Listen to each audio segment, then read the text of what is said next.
This is the secret to make your mattress clean and make it last much longer. Mattress companies don't want you to know this. For this simple hack, we're gonna need a large container. Then let's add 2 tablespoons of baking soda here. The baking soda is gonna be responsible for eliminating germs and bacteria. Once this is done, let's also add 1 tablespoon of toothpaste. If possible, make sure to use one that is all white. We're also going to add liquid soap, the one we use to wash clothes. And for this ingredient, let's add only 2 tablespoons. Now mix well. And finally, add enough water to cover. And then mix one last time. Next, immerse a clean towel or rag in the mixture.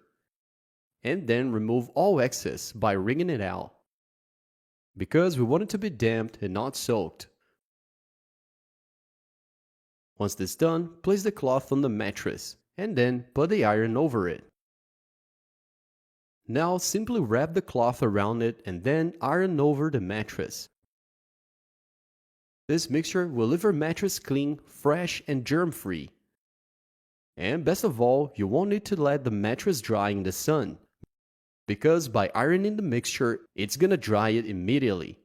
Now your mattress is clean, dry, fresh and bacteria-free. Hope you liked it. See you guys in the next video.